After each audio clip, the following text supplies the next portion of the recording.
La grabación ha iniciado. Muy buenas noches, estimados aprendices, siendo hoy jueves 18 de septiembre del 2025 y siendo las 7:06 p.m. damos inicio a la socialización de evidencia, desarrollar software a partir de la integración de sus módulos y componentes.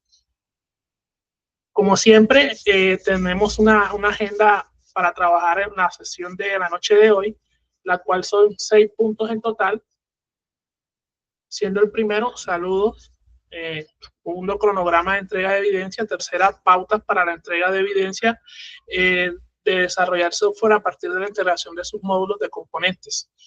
Cuarta, la temática, una pequeña temática en lo que hacemos un repaso de ciertos conocimientos técnicos que tenemos que tener para la realización de esta evidencia como tal, de este documento como tal. El quinto punto en la agenda básicamente es un documento de ejemplo que yo les he elaborado, en la cual les voy a explicar y van a poder observar cuál es la evidencia como tal que me tienen que entregar. Y el sexto punto, cualquier duda o inquietudes que tengan, lo vamos a dejar 5 minutos, como saben, doy 5 minutos para cualquier duda o inquietud que tengan sobre la presente evidencia y ahí aclaramos para terminar la sesión. Muy bien, damos inicio. Como siempre tenemos el cronograma. La evidencia a entregar básicamente es desarrollar software a partir de la integración de sus módulos de componentes. La fecha de entrega de evidencia, la evidencia básicamente estará habilitada o se habilitó desde el día lunes 15 de septiembre del 2025 hasta el domingo 5 de octubre aproximadamente a las 23:59 p.m. para su entrega. Dentro de las pautas para la entrega de evidencia tenemos lo siguiente. En esta evidencia el estudiante debe codificar los módulos del proyecto con base en los requerimientos del sistema para una aplicación orientada a la web. Elementos a tener en cuenta. Se debe estudiar detenidamente los conceptos y características definidas en el componente formativo. Se debe conocer cuáles son los requerimientos del sistema, entre esos los requerimientos funcionales, los no funcionales, que ya eso ya es parte ya de evidencia que ustedes ya han trabajado. Manejar los documentos de casos de uso e historia de usuario, ya también ya es evidencia que ustedes ya tienen y ya han trabajado. Manejar los documentos de casos de uso o historia de usuario, conocer el funcionamiento del IDE de desarrollo. El IDE, por ejemplo, puede ser, en mi caso, un ejemplo, si yo estoy desarrollando un proyecto con NetBeans, el IDE es NetBeans. Si estoy desarrollando un proyecto de desarrollo de un aplicativo web, estoy usando Visual Code, por ejemplo. Ese es el otro IDE. Si estoy desarrollando, por ejemplo, en una aplicación web con tecnología ASP.NET, que es de Microsoft, estoy trabajando, el IDE es básicamente Visual Studio Community, que es básicamente un IDE de desarrollo de Microsoft para diferentes lenguajes de programación, como C#, C++, F#, Visual Basic. También permite desarrollar lo que es la parte móvil, tanto para Android como para iOS. Ese es otro IDE, por ejemplo. Se debe conocer básicamente lo que son los diagramas de clases, los diagramas de paquetes, los diagramas de componentes. Se debe conocer los mecanismos de seguridad que requiere la aplicación. Básicamente, ¿qué mecanismos han pensado ustedes implementar dentro de su aplicación como tal? Un ejemplo sencillo podría ser lo que es el cifrado de las contraseñas, investigar qué tipo de cifrado de contraseñas se utilizan hoy en día con base a la tecnología que ustedes hayan implementado en sus proyectos. Puede ser que estén trabajando con Python, con framework de Django, que estén trabajando con React, con Angular, con diferentes tecnologías. Aquí ya es básicamente qué mecanismos de seguridad requiere la aplicación para su funcionamiento y garantizar básicamente que esos datos que están trabajando a través de la aplicación o el software que hayan desarrollado garanticen lo que es la confidencialidad, la integridad y la disponibilidad de la información. Tenemos básicamente, sigue identificar las capas en donde se ubican los componentes, conocer la metodología de desarrollo de software, conocer el mapa de navegación de la aplicación, codificar cada módulo en el lenguaje seleccionado. Seguimos. Tenemos lo que es el manejar un repositorio de control de versiones. En este caso, el más utilizado es Git. La guía nos menciona Git, SVN y entre otros. Tenemos determinar las librerías necesarias en cada capa de la aplicación, determinar frameworks en cada capa de aplicación. Aquí se recomienda dividir el módulo a desarrollar en componentes que puedan ser reutilizados, aplicar la codificación siguiendo las buenas prácticas de escritura de código. Se recomienda dividir el código de cada componente que corresponda a un módulo en paquetes con nombres de fácil entendimiento. Ya sé que estoy acá un poco complejo, ya estamos viendo un poco, aunque es lo que nos está solicitando la guía. Aquí vamos a ver un poquito de teoría y después les voy a mostrar ya básicamente con un ejemplo que cubre básicamente todo lo que nos está solicitando esta evidencia como tal. Aplicar los patrones de diseño de acuerdo con la arquitectura del software por componente. Se deben realizar las pruebas unitarias de cada módulo, configuración de servidor y de bases de datos y documentar los ambientes de desarrollo y prueba. ¿Cuáles son los lineamientos generales para la entrega de evidencia? Básicamente los productos para entregar código fuente, archivos compilados, documentos, URL. Como siempre, aquí les pido un documento tipo PDF con su presentación. Si desean incluir una introducción, si van a usar referencias bibliográficas, las capturas del código de su proyecto, un anexo con la URL de su GitHub para poder entrar y revisar el código fuente de su aplicación. Ahora pasamos básicamente a la temática. ¿Qué vamos a ver aquí en la temática? Son conceptos que nos pide dentro del primer punto que tenemos, o sea, para hacer de manera para hacer un recorderis, por así decirlo, que ya son conceptos que ya tenemos que tener claro, debemos manejar. En este caso, básicamente, comenzamos hablando de lo que son los requerimientos funcionales, los requerimientos, y dentro de eso tenemos lo que son los requerimientos funcionales y no funcionales. Básicamente, los requerimientos son descripciones claras y detalladas de las funciones, características o restricciones que debe cumplir un sistema de software. ¿Para qué? Para satisfacer las necesidades del cliente o un usuario final. Entre otras palabras, son lo que el sistema debe hacer y cómo se debe comportar para resolver un problema, o cumplir un objetivo. De estos se dividen en dos grandes grupos, que ya los mencioné. ¿Cuáles son? Los requerimientos funcionales y los requerimientos no funcionales. Cuando hablamos básicamente de requerimientos funcionales, se definen básicamente como funciones, acciones o servicios específicos que el sistema debe realizar para satisfacer las necesidades del usuario. Por ejemplo, el sistema debe permitir a los estudiantes registrarse con nombre, correo y contraseña.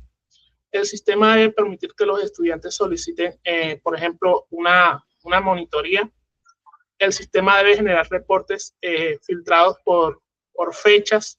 Esto es solo un ejemplo, podemos incluir más de acuerdo a lo que se esté trabajando. Los requerimientos no funcionales, básicamente son las características o restricciones que el sistema debe cumplir, pero que no se relacionan directamente con funciones específicas. Por ejemplo, el sistema debe cargar cualquier página en menos de 3 segundos. El sistema debe ser accesible desde dispositivos móviles, computadores. El sistema debe manejar mínimo 500 usuarios concurrentes sin ningún tipo de fallo. El sistema debe utilizar una autenticación segura con contraseñas y que estén cifradas. Esto es básicamente un ejemplo de los requisitos no funcionales. Y aquí básicamente les traigo a manera de ejemplo con los otros puntos que nos solicita la guía que les voy a explicar. ¿Cómo se llama el proyecto que estoy realizando acá realizando acá en la diapositiva? Se llama Sistema de Gestión de Monitoría académica enfocado hacia la web, hecho con JSP y MySQL. Tenemos lo que es manejar casos de uso o historias de usuario. Significa documentar de forma clara cómo interactúan los distintos tipos de usuarios con el sistema para que el desarrollo cumpla con las necesidades reales. Tenemos lo que son los casos de uso que se presentan normalmente en un formato más técnico. Aquí, como pueden ver, tenemos un ejemplo de un caso de uso en la cual nuestro actor principal básicamente es el administrador. ¿Y qué hace básicamente el administrador dentro del sistema? Nos permite lo que son la gestión de usuarios, lo que es gestión de búsqueda, gestión de informe. Dentro de la gestión de usuarios tenemos diferentes relaciones en las cuales un administrador puede crear un nuevo usuario, puede modificar, editar o actualizar la información, puede consultar, puede eliminar, aunque eliminar sería básicamente eliminar un registro de la base de datos, pero no necesariamente, porque en este punto se podría trabajar inhabilitando al usuario. ¿Para qué? Para que el usuario ya no pueda acceder al sistema. Esto es solo un ejemplo. Ya ustedes, ya depende de cómo lo implementen en su aplicación o cómo vengan trabajando su proyecto. Entonces, tenemos lo que es la gestión de búsqueda. Podemos realizar búsquedas por filtros o realizar una búsqueda directa solo con el nombre del usuario. Y tenemos lo que es la gestión de informes. Básicamente podemos generar reportes e imprimir reportes. Esto es un pequeño ejemplo. El administrador obviamente puede realizar otras funciones de este diagrama de caso de uso a manera de ejemplo para que ustedes lo puedan entender. Tenemos ya básicamente dentro de lo que es el caso de uso, tenemos básicamente ¿qué tenemos? Tenemos lo que es el nombre del caso de uso. En este caso de registrar una solicitud de monitoría, tenemos básicamente el actor principal, actores secundarios, objetivos, precondiciones, flujo principal, flujos alternativos y postcondiciones. En el caso de uso, básicamente el nombre es registrar solicitud de monitoría. ¿Cuál es el actor principal? Es un estudiante. Los actores secundarios que intervienen básicamente dentro del sistema o del funcionamiento del sistema, en este caso, por ejemplo, puede ser un coordinador académico, coordinación académica, puede ser un funcionario por ejemplo, de bienestar al aprendiz. ¿Cuál es el objetivo? Básicamente, el estudiante registra una solicitud para recibir apoyo académico en una materia o tema específico a manera de monitoría. ¿Cuáles las precondiciones? El estudiante debe estar autenticado, obviamente, en el sistema. La materia debe estar registrada en la base de datos. Y siguiendo esa lógica, en nuestro flujo principal tenemos que el estudiante, ¿qué debe hacer? Debe iniciar la sesión en el sistema. Después accede a la opción solicitar monitoría. Después selecciona la materia y especifica el horario preferido. Envía una solicitud, el sistema registra la solicitud y notifica al coordinador o a coordinación o a la persona encargada que también intervenga básicamente en el sistema de información. Los flujos alternativos, básicamente si no hay ningún tipo de monitor, se entiende por monitor básicamente que es un estudiante que tiene altos conocimientos y destrezas en una materia en específico y en la cual se le brinda un rol de monitor para que pueda ayudar a sus compañeros en dudas, inquietudes que tenga básicamente sobre una actividad, una materia que él le pueda aclarar. Entonces, el sistema muestra un mensaje informativo.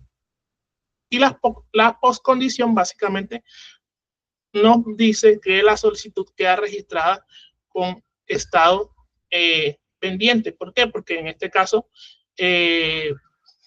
no hay monitores disponibles. Y aquí tenemos un desglose, que es el que yo les estaba explicando, un desglose básicamente de lo que hace el caso de uso. Ya después, dentro de la evidencia nos pide que nosotros tengamos una breve explicación de qué metodología hemos elegido qué arquitectura de diseño de patrones hemos elegido para nuestra aplicación, nuestro proyecto.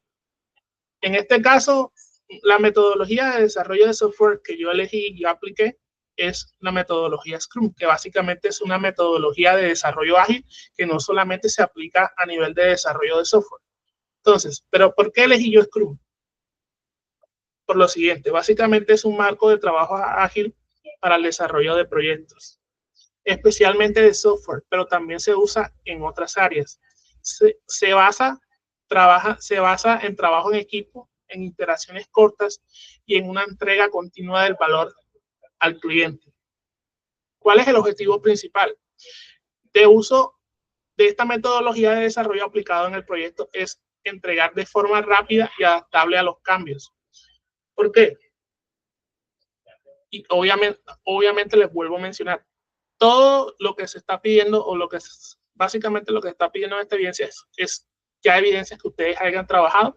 Lo que van a hacer es crear un documento en donde se va a centralizar, se va a recoger esas evidencias, más las evidencias que ya se han venido trabajando a nivel de desarrollo, y van a entregar un documento con esos puntos. Ya ahorita cuando pasemos a la parte de ejemplo práctico que les elabore, les voy a explicar cómo está estructurado el documento con base a esto. Entonces, seguimos. Tenemos dentro de Scrum, obviamente, hacemos uso de las historias de usuario. Básicamente son las más usadas dentro de las metodologías ágiles como Scrum y tienen un enfoque centrado en la necesidad del usuario.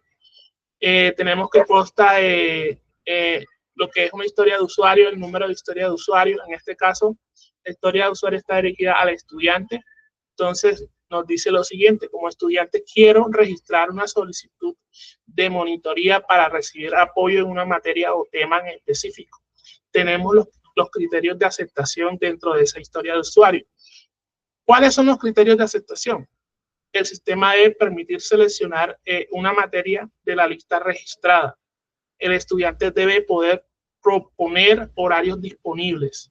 El sistema debe confirmar que la solicitud ha sido enviada correctamente.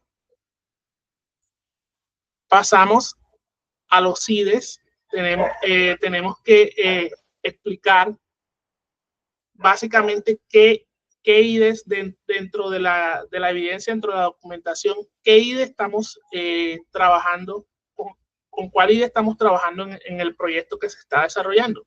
En este caso, de manera de ejemplo, básicamente yo le hago acá en referencia a NetBeans. El IDE elegido para la explicación de la presente evidencia entregar es NetBeans, el cual es un entorno de desarrollo integrado de código abierto que me permite básicamente crear, editar, depurar y ejecutar aplicaciones principalmente en Java, aunque también admite otros lenguajes como PHP, HTML, JavaScript, C++ mediante extensiones o complementos.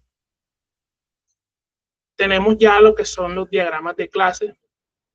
Básicamente es un tipo de documento UML que nos permite graficar la estructura estática de un sistema, representando las clases, sus atributos, métodos y relaciones entre ellas. Aquí tenemos básicamente un pequeño ejemplo de una clase que básicamente se llama iniciar sesión. ¿Qué tenemos dentro de iniciar sesión? Tenemos sus atributos y tenemos un método. El método básicamente es iniciar sesión y básicamente sus atributos serían en este caso el nombre de usuario, la contraseña. Tenemos acá también lo que son los diagramas de paquetes, que básicamente es otro tipo de UML que nos sirve para organizar y agrupar los elementos del sistema como clases, interfaces u otros diagramas en paquetes o módulos. Básicamente un paquete representa un contenedor de elementos.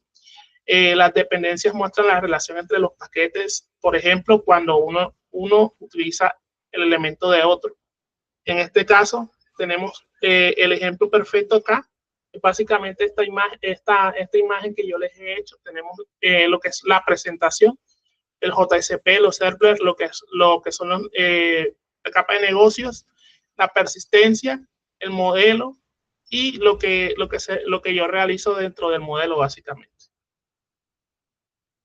Tenemos lo que son los diagramas de componentes. Se define como un tipo de diagrama estructural de lenguaje unificado o UML, que se utiliza para visualizar la arquitectura de un sistema de software y permite mostrar la estructura lógica y física de un sistema. En este caso tenemos un ejemplo sencillo porque puede variar dependiendo de cómo queramos nosotros realizar o graficar el diagrama como tal.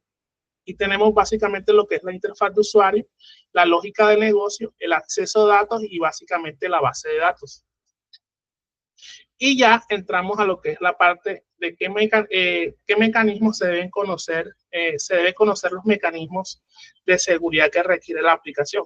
Básicamente, dentro del desarrollo de software, y más bien si nos enfocamos al desarrollo web, así como al desarrollo móvil, una de las principales preocupaciones, bueno, no al momento, pero sí, o sea, siempre va a estar, es de poner en producción nuestros productos de software. ¿Y qué pasa con la seguridad? ¿Qué mecanismos son necesarios para proteger nuestro sistema? Y lo principal, a nuestros usuarios, porque al punto final, el usuario final es el que va a usar el desarrollo que hemos hecho nosotros. Y nosotros tenemos que garantizarle a ellos que sus datos, no va a haber ningún tipo de filtración de sus datos a terceros para que lo usen en contra de ellos. O, por ejemplo, hagan marketing o extorsiones o otro tipo de funciones. Y para eso tenemos que tener mecanismos, investigar, mirar qué mecanismos podemos implementar a nivel de desarrollo para garantizar y salvaguardar esos datos, que es básicamente lo principal dentro de los mecanismos que podemos implementar para garantizar la seguridad dentro de nuestro sistema. Por ejemplo, la gestión de sesiones permite un manejo seguro de las sesiones de usuario. Las sesiones de usuario se cerrarán automáticamente después de un periodo determinado por inactividad. No sé si ustedes han visto que cuando entran, por ejemplo, a Sayuna, pasa cierto tiempo y si ustedes no realizan una determinada acción en la plataforma les muestra como un pequeño mensaje en donde detecta que hay inactividad y te da una opción o de extender, pero si tú no extiendes, lo que va a pasar es que al momento siguiente que tú vayas a querer, por ejemplo, enviar una evidencia o mirar un material que esté en la plataforma, te va a reenviar otra vez a que vayas a iniciar la sesión. Ese es un mecanismo posible. Ya tenemos lo que es también lo que son los mapas de navegación, que ya lo trabajaron. Básicamente un mapa de navegación es de suma importancia porque nos permite hacer una representación visual de la estructura y el flujo de la aplicación. Es esencialmente un plano que nos muestra cómo las diferentes pantallas o páginas están interconectadas y cómo un usuario puede moverse entre ellas. Aquí tenemos un ejemplo sencillo. Por ejemplo, tenemos un inicio. En ese inicio podemos iniciar sesión, registrar un usuario y recuperar una contraseña.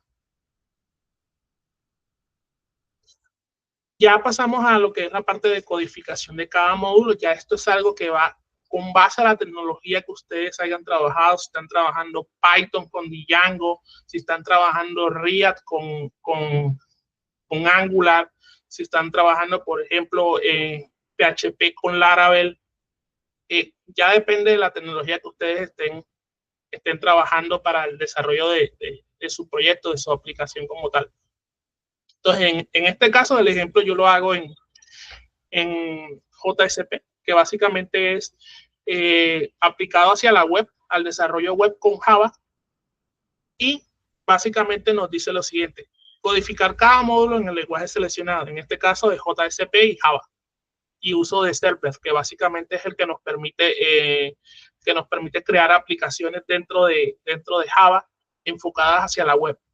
Para la codificación de cada módulo de tu aplicación web usando JSP, o sea, Java Server Page, es importante entender primero cómo debemos organizar los módulos y qué hace cada uno en JSP. O sea, dentro como tal de Java. JSP básicamente se utiliza para generar dinámico en páginas web mediante Java, generalmente junto con Servlet y JDBC para la conexión de las bases de datos. Aquí tenemos básicamente lo que es una estructura recomendada del proyecto, en la cual obviamente cuando nosotros creamos un proyecto, por ejemplo, en NetBeans no nos va a dar esta estructura. Tenemos que crearla nosotros mismos. Por ejemplo, en este caso yo estoy trabajando arquitectura MVC, estoy trabajando modelo vista controlador, en la cual dentro obviamente donde van las carpetas .jsp, yo voy a crear mi carpeta vista, y donde están donde dice source package, voy a trabajar lo que son los modelos y los controladores. Para eso ahí, en esos dos puntos, aquí voy, por defecto esto no viene. Cuando ustedes crean un proyecto, él les viene con otro nombre por defecto, creo que es com.empresa o algo así más o menos. Entonces tienen que borrarlo, lo eliminan, crean con clic derecho, crean un nuevo package y lo nombran, en este caso, por ejemplo, modelo. Dentro de esos modelos van a crear sus clases, va a crear las conexiones de conexión DAO para manejar la conexión con su base de datos. Van a crear, por ejemplo, en este caso, usuario DAO me permite básicamente, por ejemplo, manejar toda la parte lógica. Por ejemplo, en donde yo puedo crear métodos de autenticación de usuarios, puedo crear un método para registrar una nueva cuenta, crear usuarios, consultar usuarios, listar usuarios, eliminar usuarios, etcétera. Y usuarios, por ejemplo, este que está aquí básicamente es la clase de usuarios. Y en controlador, básicamente los controladores que son, básicamente son servlets. Son servlets en los cuales nosotros vamos a hacer las peticiones. En este caso pueden ser de tipo GET o de tipo POST, y con base a esas peticiones que se hagan, nos va a mandar directamente a nuestras interfaces o nuestro front-end, que básicamente está en .jsp. Entonces, seguimos. Tenemos básicamente lo que es patrón por módulo. Por ejemplo, usuario, tenemos aquí la entidad usuario. En este caso, básicamente es, como ya les había explicado, básicamente creamos una clase, en este caso, un usuario, porque necesito en este caso trabajar lo que es la gestión de usuarios y trabajar lo que es la creación tanto de interfaz como la parte backend para la parte de login de usuarios. ¿Qué tenemos aquí básicamente en esta clase? Tenemos ciertos tipos de datos. Todo va a depender cómo en su proyecto, cómo hayan definido sus clases. Para este ejemplo, yo la definí acá simplemente con esto, en la cual yo tengo un ID de tipo entero, tengo un nombre, en este caso yo hago referencia a nombre completo, por eso no ven que acá yo haya declarado apellido, por ejemplo, pero también lo podría hacer. Hago referencia a que debe tener, el usuario debe tener como tal un usuario o como se conoce un nickname, pero acá yo le pongo usuario. Dentro de eso debe tener un rol. Por ejemplo, yo lo estoy manejando acá tipo entero. ¿Por qué? Porque, por ejemplo, si están trabajando MySQL, con bases de datos MySQL, si estuvieran trabajando acá con Servlet, con JSP, lo podrían manejar tipo string, y en la base de datos podrían manejar lo que son los roles utilizando un tipo de campo que se llama enum. ¿Qué hace ese tipo de campo que hace enum? Que nos permite fuera una lista en la cual ustedes pueden definir los roles del usuario, por ejemplo, administrador, estudiante, docente, funcionario, y lo podríamos utilizar acá. Pero ¿por qué yo lo utilizo como tipo entero? ¿Por qué? Porque si yo me voy, por ejemplo, a SQL Server no tiene ese tipo de campo. no lo tiene. Entonces me toca manejarlo o entero en los dos y eso es lo que hago. ¿Para qué?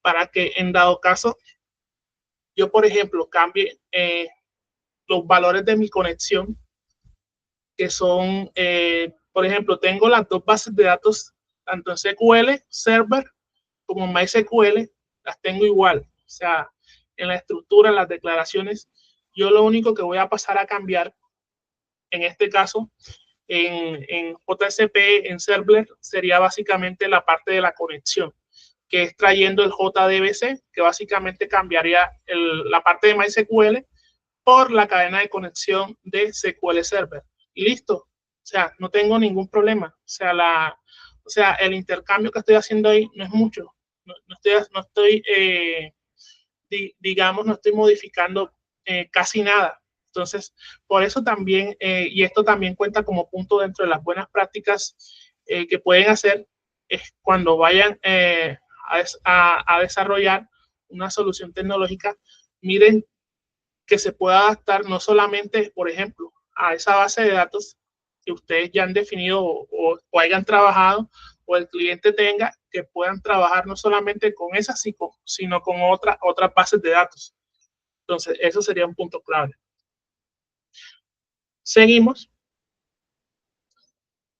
Tenemos básicamente lo que es la parte de DAO, que es el acceso a los datos. En este caso, por ejemplo, sería usuario DAO, que acá básicamente se maneja dentro de un server y lo que hace es que nos permite, por medio de las peticiones, llegan al server a través de nuestro JSP y esto lo que hace es guardar nuestro nuevo usuario.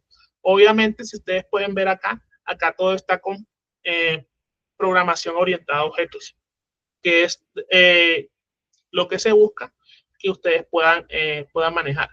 No solamente les sirve para Java, sino que les sirve para otros lenguajes de programación. Y tenemos, acá yo les puse un pequeño paso explicado lo que es, explicando paso a paso con DAO. Básicamente, pide lo siguiente, el usuario pide, en este caso, realiza una acción. ¿Cuál es la acción? Usuarios, la acción es listar. El controlador, esta acción va directamente al server en donde se recibe la petición, el controlador llamado DAO del modelo para obtener los datos y el DAO ejecuta la consulta. En este caso, ¿cuál sería el DAO? Sería usuario DAO.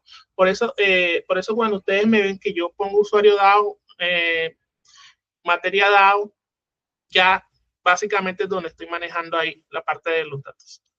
Entonces, el DAO ejecuta la consulta en la base de datos, los resultados se transforman en objetos Java y el controlador recibe esos objetos y los envía a la vista JSP y la vista muestra la información al usuario.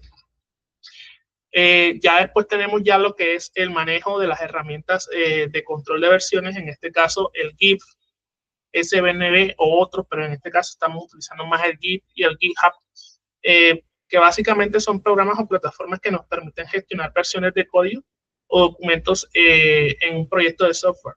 En otras palabras, permiten guardar el historial de cambios, trabajar en equipos y evitar que se pierda el trabajo.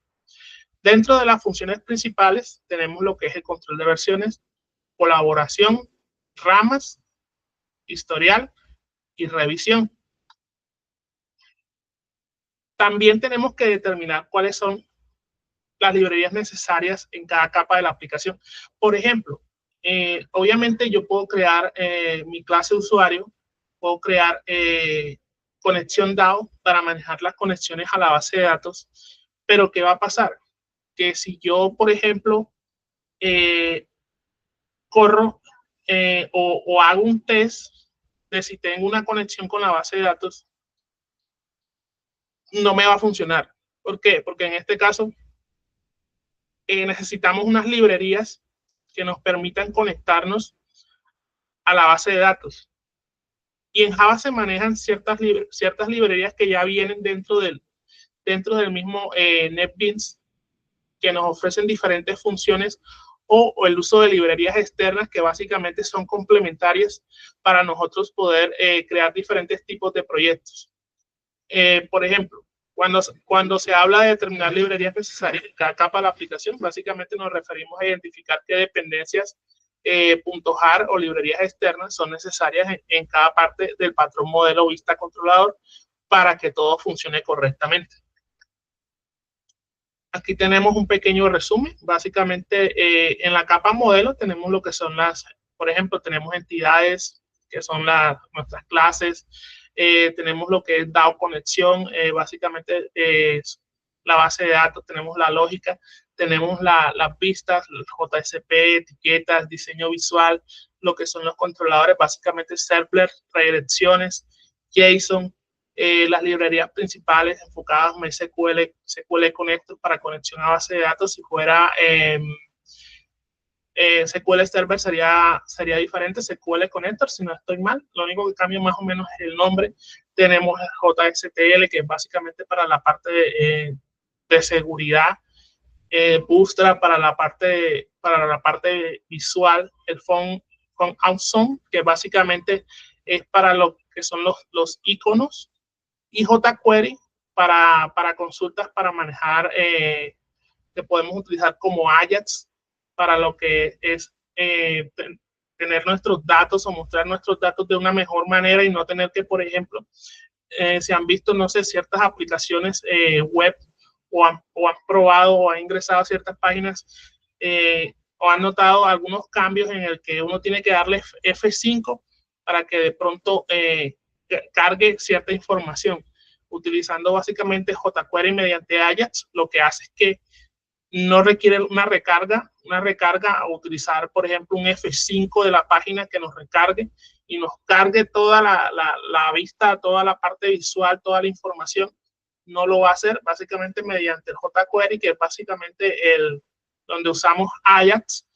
Nos va a cargar básicamente la información tal cual como si fuera en pequeño tiempo real. Tenemos dentro del controlador, tenemos básicamente Jakarta, el servler API, Jakarta, JSP, el API y JSON. JSON básicamente lo utilizamos cuando estamos trabajando con lo que es jQuery Ajax.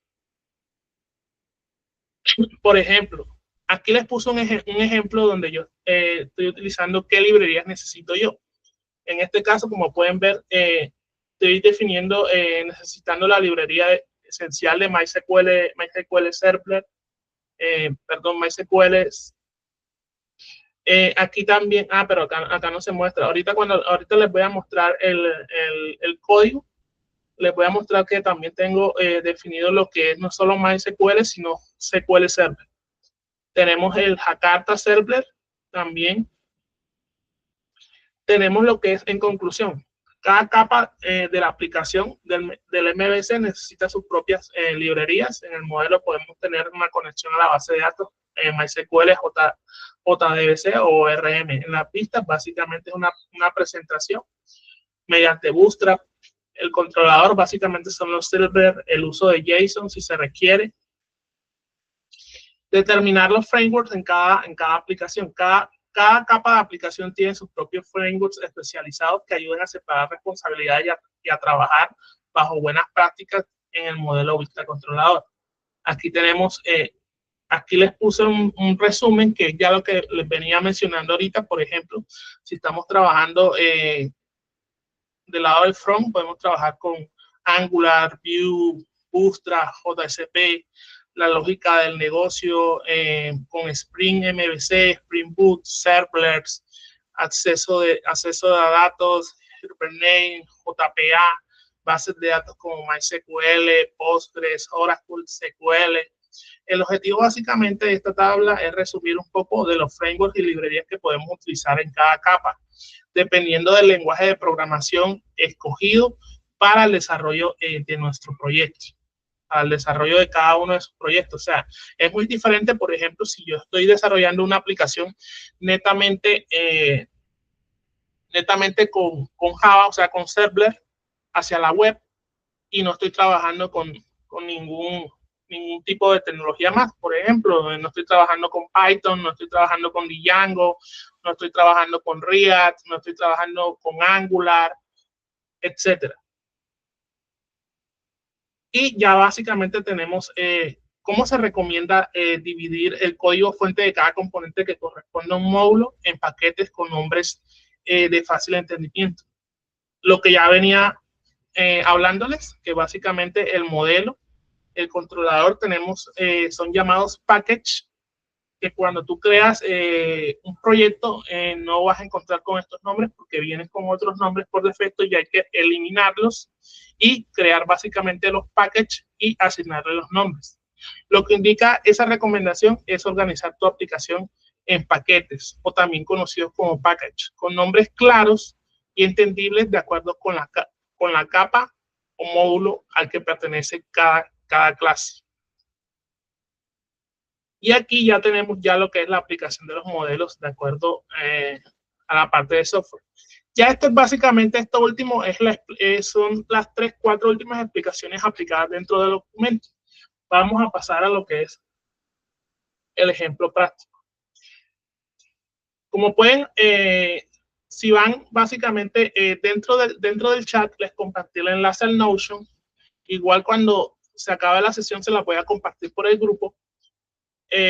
Básicamente en el Google Drive, ¿qué les he incluido? Les he incluido básicamente este documento que está acá, que se llama, es un pequeño formato que complementa al trabajo, el documento de trabajo que tienen que entregar, que se llama ambiente de desarrollo y pruebas. Y aquí está básicamente el ejemplo de la evidencia de cómo debe quedar. Ejemplo, aquí está. Ejemplo de cómo debe quedar la evidencia a entregar de desarrollar software a partir de la integración de sus módulos de componentes. Entonces vamos a abrirlo. Acá ya yo lo descargué y lo convertí en PDF. Entonces, por ejemplo, obviamente tienen su presentación, su hoja de presentación. En este caso yo lo que hice fue hacerlo con Canvas. Básicamente, si ustedes quieren, para tener una mejor presentación, una presentación más profesional, pueden trabajar con Canvas, es gratuito y se registran a través de su correo electrónico y ahí van a encontrar diferentes portadas en las cuales ustedes pueden personalizarlas. Entonces, el proyecto se llama Sistema de Información Académica Enfocada hacia la Web, o conocido o por su acrónimo CIA. Básicamente la propuesta, una pequeña introducción, o sea, no la voy a poner a que no me tienen que entregar una introducción, es si ustedes quieren, pero ¿para qué? Para poder conocer el contexto de cada uno de sus proyectos, o sea, que está trabajando Daniel, que está trabajando Pablo, que está trabajando Mateo, qué aplicaciones están desarrollando, que están desarrollando y diseñando, construyendo. Entonces, para eso yo les pongo acá un ejemplo, una pequeña introducción, pero igual no es obligatorio. Dice, el presente documento detalla la propuesta de desarrollo de un sistema de información académica, o CIA. Es una herramienta web diseñada para centralizar y gestionar los procesos académicos claves de una institución educativa. El objetivo es ofrecer una solución eficiente y segura para el registro de asignaturas. Disculpan. La gestión de estudiantes y la administración de calificaciones. Ya pasamos acá. Obviamente, cuando yo estoy trabajando un proyecto, un proyecto se trabaja a través de un problema, o sea, una solución, un problema que nosotros hemos detectado en nuestro trabajo, o sea, para darle una determinada solución a un problema, X o Y, que nosotros hemos detectado. Por ejemplo, ¿cuál es el problema a resolver?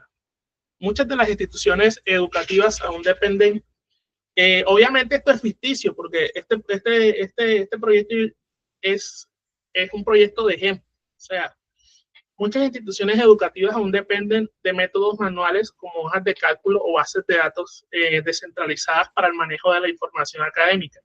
Esto genera ineficiencia, inconsistencia de datos y dificultad en el acceso a la información en tiempo real, impactando tanto a docentes como a estudiantes. La falta de una plataforma integrada conduce a los siguientes problemas. Son 3. Gestión de matrícula ineficiente. El registro manual de estudiantes y la inscripción de asignaturas es un proceso lento y propenso a errores. Control de calificaciones de manera desorganizada. La administración de notas en múltiples documentos o sistemas separados hace que sea difícil para los docentes y estudiantes llevar un seguimiento preciso. La falta de trazabilidad. No existe una forma sencilla de generar reportes consolidados sobre el rendimiento académico o el historial de los estudiantes. Tenemos, como siempre, obviamente en todo proyecto, no solamente en desarrollo, debe haber o se trabaja básicamente una serie de objetivos. En este caso, yo nada más abordé un solo objetivo. Un objetivo se podría considerar un objetivo general del proyecto, en la cual el objetivo principal es diseñar e implementar un sistema de información académica, CIA, que automatice y centralice los procesos de registro de estudiantes, inscripciones de asignaturas y gestión de notas. El sistema busca ser una herramienta confiable y de fácil acceso para toda la comunidad académica. Ya comenzamos, básicamente, dentro de los primeros puntos tenemos los requerimientos del sistema, en los cuales ya básicamente es algo que ustedes ya tienen evidencia, ya han trabajado, lo que son los requerimientos funcionales y requerimientos no funcionales de sus proyectos. Lo tienen que anexar para dentro de esta evidencia. Es uno de los puntos que nos solicita la guía.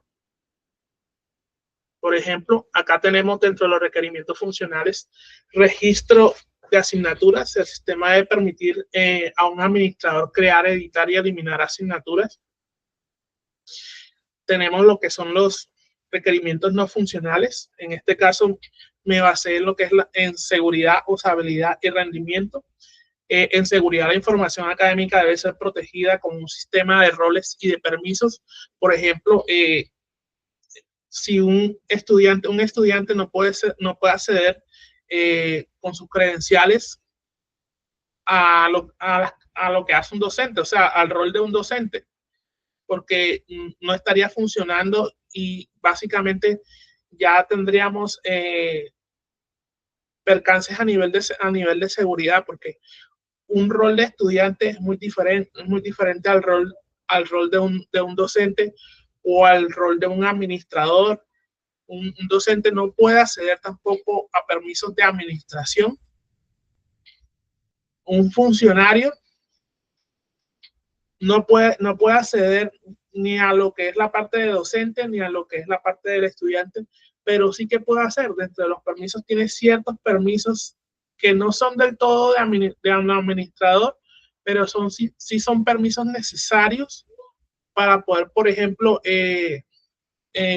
crear una matrícula, ayudar al estudiante para realizar un proceso de matrícula, lo que es generar certificados, pueden ser certificados de estudio, certificados de notas solicitados por el estudiante, revisión de historial académico, etcétera.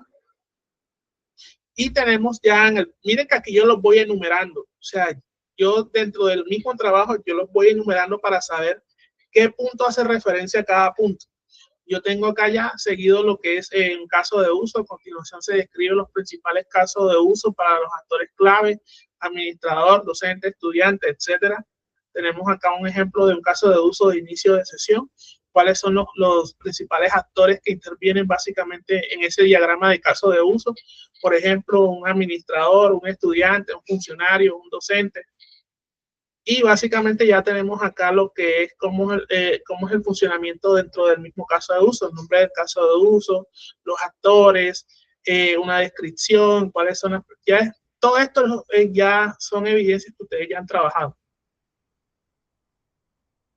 Entonces, seguimos, tenemos ya después tenemos lo que son las historias de usuario.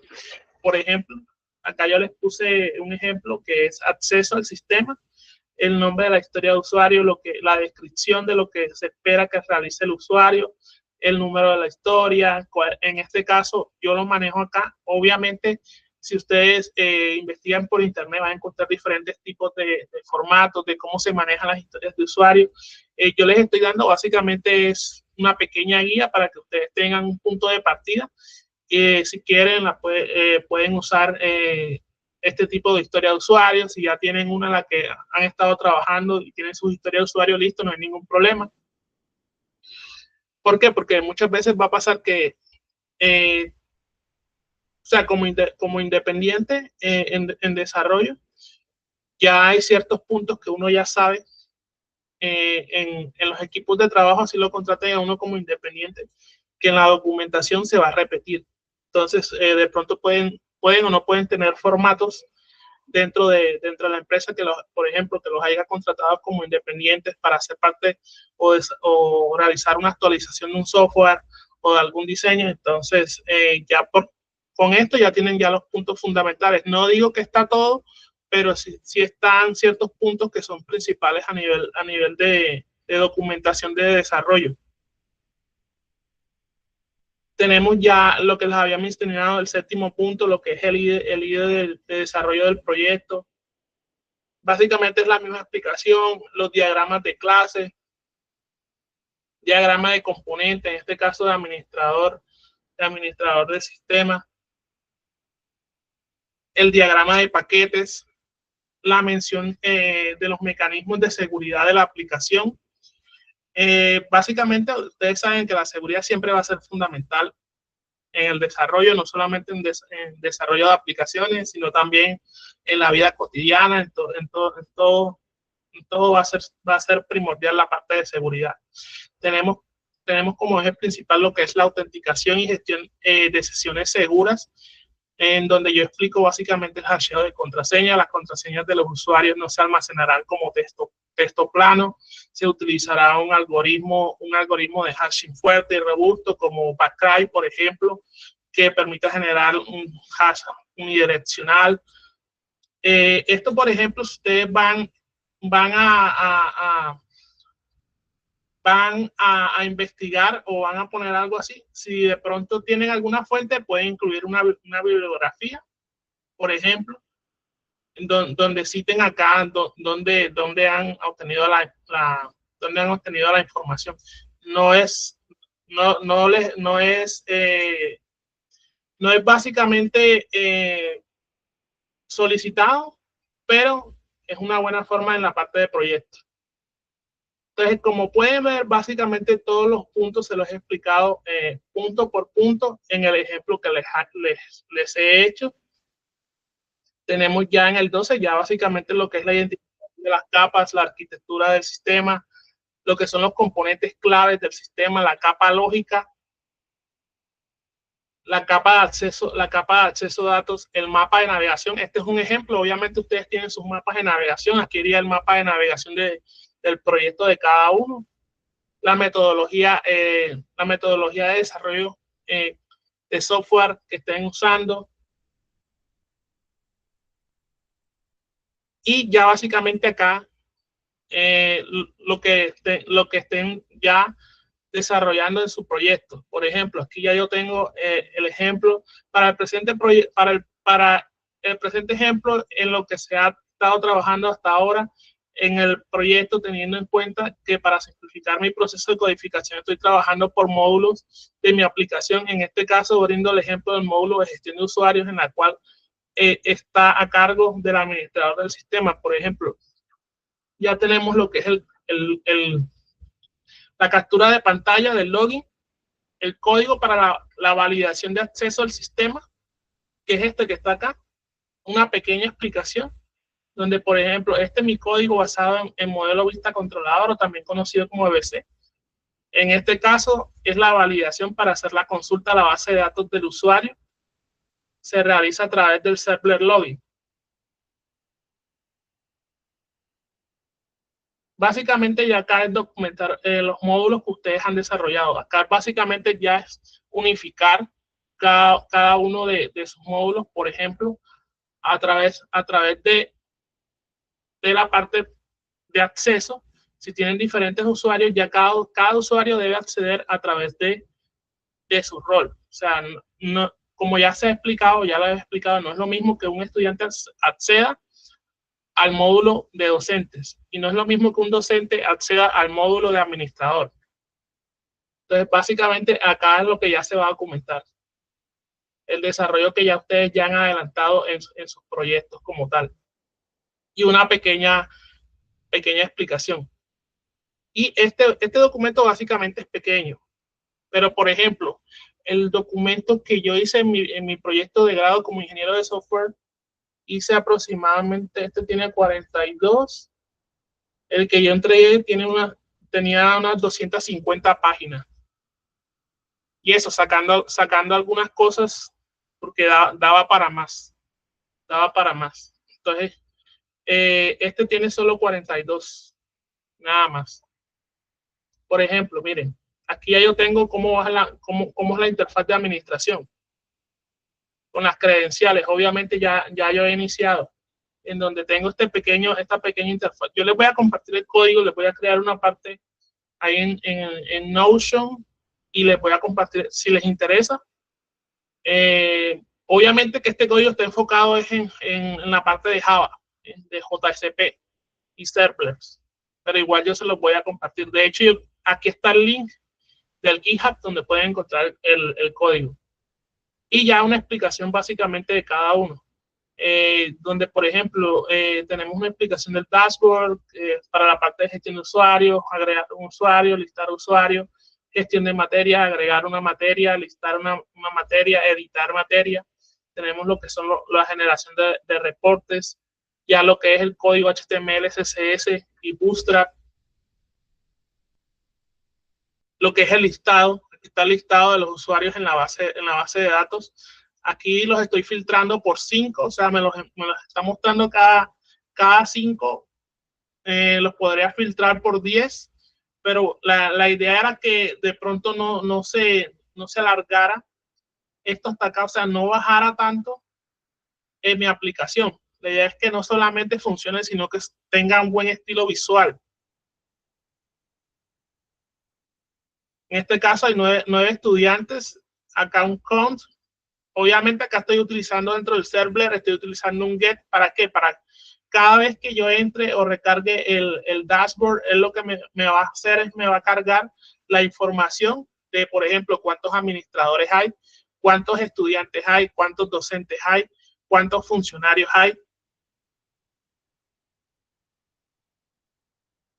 Y básicamente acá yo pongo, acá iría el resto del código. Y la pequeña explicación es este está de los patrones, el modelo vista controlador, que fue el que yo he definido para mi proyecto como tal. O sea, dentro del desarrollo de mi proyecto de software como tal. Y la realización de pruebas, que básicamente es, por ejemplo, yo tengo registrar estudiantes, un ejemplo, un formulario para registrar estudiantes. Yo lo que voy a hacer es una prueba. Entonces, ¿qué voy a hacer? Quiero registrar 5 estudiantes con todo tipo de datos, no solamente, por ejemplo, un nombre, porque normalmente cuando nosotros desarrollamos ya, obviamente nosotros ya podemos tener una idea de qué errores podemos tener en nuestra aplicación. Entonces, básicamente, mediante la aplicación de pruebas, lo que podemos hacer o podemos detectar es básicamente qué no nos está funcionando. ¿Y cómo lo podemos hacer también? Con amigos, con compañeros, con familiares que de pronto no conozcan el funcionamiento de nuestros sistemas y nosotros le digamos, mira, necesito que me ayudes y hagas una prueba en esto. Aquí está tu usuario y tu clave, puedes entrar. Ya ahí podemos tener un control, un registro de básicamente un ingreso de un determinado usuario o algo que nosotros estemos realizando en el sistema como tal para ver cómo lo realiza o cómo lo lleva esa persona. O sea, si es intuitivo, si es fácil de usar, si no entiende cómo funciona nuestro sistema. Entonces, por eso es que no solamente cuando nos vamos ya a la parte de pruebas, tenemos que buscar a alguien que nos ayude, porque las pruebas no las vamos a realizar nosotros, porque obviamente nosotros somos los que hemos diseñado, desarrollado, implementado el sistema como tal, y obviamente nosotros ya con base a nuestra lógica, nosotros ya vamos a tener un conocimiento de qué errores hay, o qué errores pueden estar, qué puede estar funcionando mal, qué puede estar funcionando bien.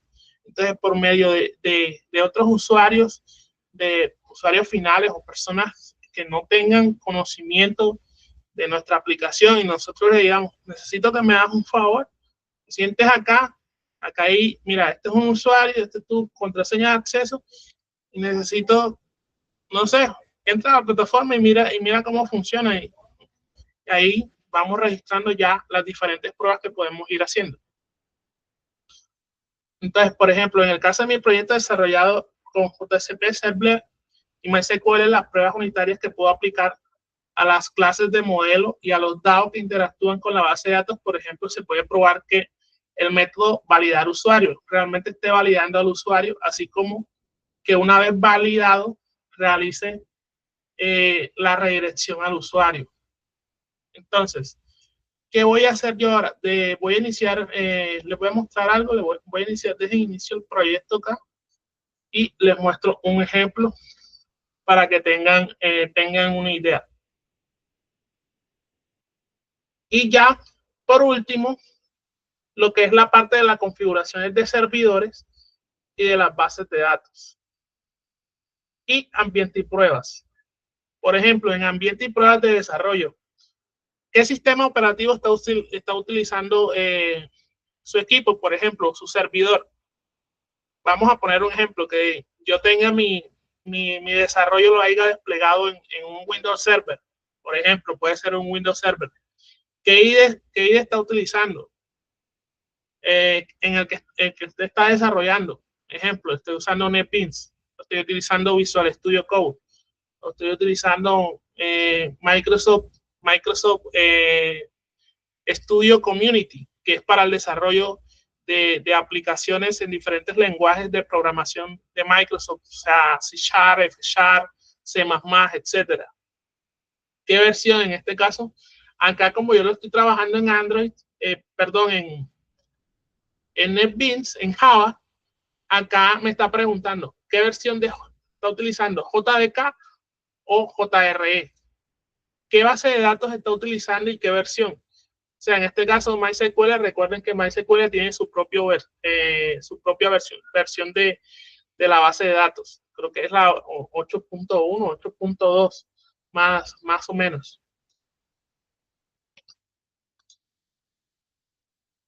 Y en ambiente de pruebas, un servidor de pruebas, en este caso puedo poner, ustedes ya saben que, por ejemplo, cuando se trabaja un ejemplo con Django, él va a generar su propio servidor local.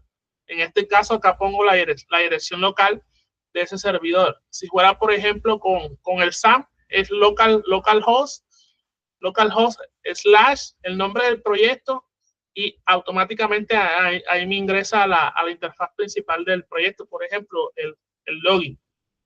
En JCP, en Java, en Servlet, ya saben que se trabaja con lo que es el servidor Tomcat y básicamente él trabaja con el puerto 8080. Y acá, obviamente, servidor, sistema operativo, servidor de aplicación. Este es solo un ejemplo. Esto es solo un ejemplo, una plantilla que yo les pongo, que ustedes pueden utilizar, pueden modificar algunos datos si se requiere, dependiendo de su proyecto, cómo lo estén trabajando y con qué herramientas lo estén trabajando. Vuelvo y lo menciono. Y acá, básicamente, en el punto final, básicamente son los anexos. En los anexos va, por ejemplo, el link de GitHub. Acá está el repositorio, básicamente, con las plantillas estas que ustedes están mirando acá, de esto, y el código como tal de todo esto está ahí. Entonces, ahí yo se los comparto. Pero si tuviéramos otros documentos anexos, por ejemplo, si tuviéramos documentos para la recolección de datos, o sea, entrevistas, resultados de encuestas, entonces ahí básicamente nosotros, eso es lo que llamamos anexo del documento. Anexamos diferentes documentos, capturas de pantalla, etcétera, que hagan referencia a algo que nosotros estemos necesitando para demostrar todo el estudio, todo lo que hemos realizado para el funcionamiento, el diseño, el desarrollo, la implementación y la prueba de nuestra aplicación o de nuestro software, por ejemplo. Entonces, ya les había dicho que les voy a mostrar algo. Listo. Ya está la aplicación. Entonces, bueno, Vamos a terminar con esto. ¿Qué va a pasar? Que acá yo tengo una serie de usuarios. Por ejemplo, yo tengo este usuario. ¿Qué pasa? Que su clave obviamente es 1, 2, 3, 4, 5. Pero ¿qué pasa? Que ya yo les había explicado. Dentro de los mecanismos de seguridad que se puede implementar sería el uso de encriptación de la contraseña. Yo no he encriptado ningún tipo de contraseña, o sea, mi contraseña está en texto plano. Eso es un punto de alarma. Y ahí ya tendría que investigar, por ejemplo, cómo crear un método, una función que me permita encriptar la clave y cuando yo realice el login se me haga una verificación tanto de la contraseña en texto plano, o sea, la original, como la versión de la contraseña que se ha encriptado y que estas coincidan y si coinciden, básicamente me permite realizar la verificación de credenciales y acceder básicamente al sistema. Por ejemplo, obviamente aquí me va a dejar, está en texto plano, me va a dejar acceder y eso es uno de los puntos vitales. Por ejemplo, este es el módulo, acá ya se manejan, la idea es que ustedes me muestren qué accesos tienen, por ejemplo, este usuario que yo he creado, se llama Mariana Castro Rojas, de ejemplo, es un usuario con permisos de administrador. Es muy diferente, como les venía explicando, un administrador va a acceder directamente a la interfaz de administración del sistema, en la cual, ¿qué va a tener? Por ejemplo, los estudiantes, todos los estudiantes, la consulta aquí, esto aquí son cards mediante Bootstrap. Y los iconos se utilizan Phone Phone, que básicamente nos permite trabajar con la parte visual, que son los iconos. Y estas consultas nos permiten mostrar básicamente lo que son los datos. ¿Cuántos estudiantes tengo en la base de datos? Por ejemplo, acá, ¿cuántos están matriculados? 245 estudiantes. ¿Cuántos docentes tengo? Tengo 28 docentes, por ejemplo. ¿Cuántas materias tengo? 156 materias. ¿Cuántos programas? 12. Por ejemplo, acá todavía no lo tengo funcional porque apenas lo comencé a cambiar. Entonces, por ejemplo, si me voy a la gestión de usuarios, obviamente miren que acá me cambia la interfaz en función de adaptabilidad. Y por ejemplo, tengo la gestión de usuarios. Acá, estos usuarios acá están activos dentro del sistema. Pero ¿qué pasa? Que simplemente para yo, por ejemplo, evitarme eliminar a ese usuario, o sea, eliminar el registro de esa base de datos, yo simplemente lo puedo dejar inactivo. ¿Qué es inactivo? Básicamente, en términos simples, que cuando, por ejemplo, ustedes crean un usuario, se define entre 1 y 0. 1 es cuando ya el usuario está activado y puede acceder a ciertas áreas, ciertas páginas, ciertos permisos bajo ciertas credenciales. Y 0, cuando yo lo inactivo, el usuario, y el usuario, por más que esté registrado dentro de la base de datos, el usuario no va a poder acceder. No va a poder acceder. O sea, esa es una muy buena manera, como yo les venía comentando, de cómo manejar esos usuarios dentro del sistema, porque listo, por ejemplo, si esta fuera una plataforma de cursos, pero si el usuario hizo un curso, pagó un curso, lo hizo y no volvió nunca más, o sea, lo elimino, puede ser, o sea, tengo una posibilidad, listo, pero si el usuario regresa dentro de un año y se inscribe, por ejemplo, a una especialidad, ¿qué hago yo? Inhabilito al usuario durante ese periodo de tiempo y cuando el usuario, por ejemplo, realice una inscripción, automáticamente se habilita las credenciales de ese usuario dentro, por ejemplo, dentro de la plataforma. Entonces, es una manera en la que pueden, por ejemplo, esto, obviamente, esto está hecho en Java y JSP.NET. O sea, obviamente, dependiendo de la tecnología con la que estén trabajando sus aplicaciones, ya lo tienen que manejar en esto. Pero acá Es básicamente una pequeña idea para que ustedes lo vean. Listo, vamos a buscar otro. Disculpen, dejen miro rápidamente en la base de datos y miro otro usuario, creo que funcionario está funcionando. Si no estoy mal, funcionario llama, me dejo ver, está funcionando, creo que funcionario. Estudiante no sé si estará funcionando. Sí, creo que sí, pero no la he terminado.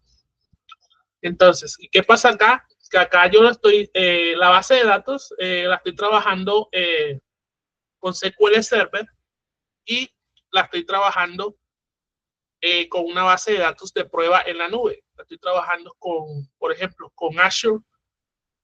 Yo creé mi base de datos y estoy tomando los datos, la base de datos, toda esa información, todos esos datos están en la nube y básicamente estoy trabajando directamente las consultas en la nube. Entonces, dije que vamos a buscar ahora un estudiante. A ver, ¿qué es este? Listo. Vamos a hacer. Y la clave es 2, 3, 4, 5. A ver, listo. Listo. Como pueden ver, aún tengo que trabajar otras cosas, pero este sería la interfaz del estudiante, en la cual, como vuelvo y digo, o sea, dependiendo de los permisos, se va a mostrar la interfaz. Entonces, ¿qué tiene el estudiante? Puede consultar sus notas, puede realizar su proceso de matrícula. Obviamente que acá si yo le doy clic acá, no me va a mostrar nada porque apenas he comenzado a codificar. Entonces lo que dice solo fue el front end, las pistas de cómo quiero yo que quede mi sistema. Tener una idea de cómo quiero yo que quede mi sistema y que quiero que muestre. Entonces tenemos acá lo que serían las notas, podría consultar sus notas, realizar el proceso de matrícula, los certificados académicos y acá básicamente la actividad más reciente. ¿Qué podría hacer yo acá? Básicamente tenemos una pequeña bienvenido estudiante, el nombre del estudiante completo, tenemos un perfil, esto no está funcionando, cambiar la contraseña, que siempre es bueno que cuando un usuario ingrese por primera vez a un sistema, así nosotros le hayamos asignado una clave de acceso, el usuario pueda cambiar la contraseña. Lo mismo aplica en sus correos, en cuentas bancarias, etcétera. Y tenemos lo que es cerrar sesión. Y por último, déjenme ver, busco otro usuario.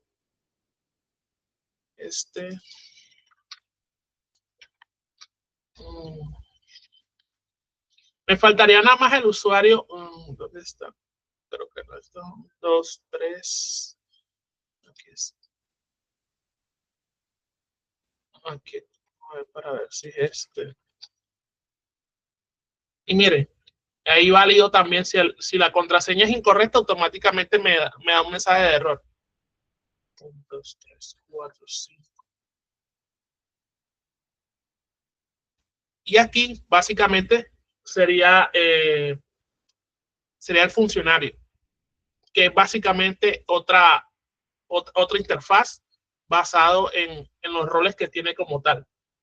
Consulta la información de los estudiantes, docentes, materias, hace reportes, hace asignación de horarios, asignación de materias a docentes.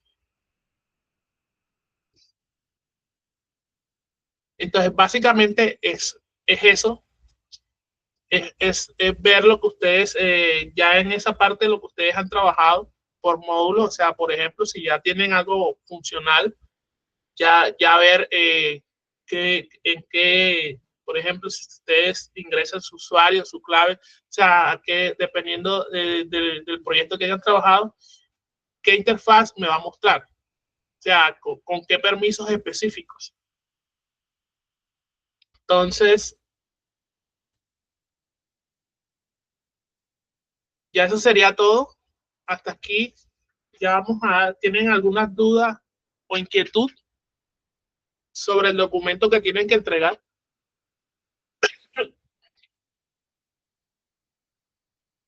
Daniel, Pablo, Mateo, ¿alguna duda?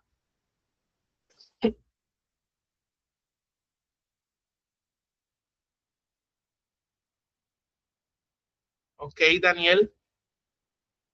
Bueno, entonces no habiendo ninguna duda o inquietud, les agradezco, muchas gracias por su puntual asistencia y a los que no pudieron asistir a la sesión de la noche de hoy, va a quedar la grabación para que puedan consultar y realizar la evidencia a entregar. Muchas gracias, que tengan una buena noche. Gracias por su asistencia.